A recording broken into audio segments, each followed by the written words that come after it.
Hey everybody, Tony Hopcraft, Mr. Nano here with Simix. I want to show you something about what my wife and I like to do with this stuff so we don't have to keep mixing up bottles.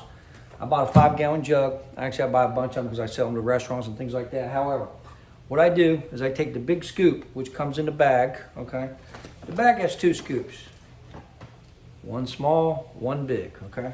What I do though, in order to mix up a batch to last us for probably about 2 months, okay, of cleaning, I take a half of a big scoop. So it breaks down to about 10, 15 cents a quart. Give me a break, I don't know, pretty cheap.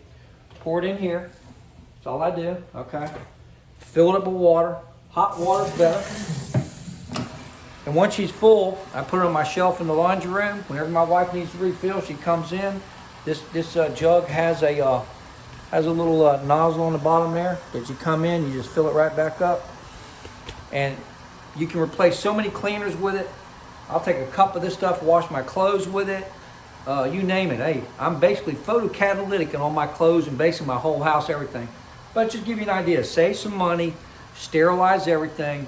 This will put out about 1,000 parts per million of hydrogen peroxide. When I was in the detailing business, it lasted for a month and a half, and because I'd always had to refill the jug, and it always cleaned and did the job. So in other words, you've got a great shelf life. Have a great day. Any questions, feel free to give me a call. And stay safe out there. Love you all. Bye-bye.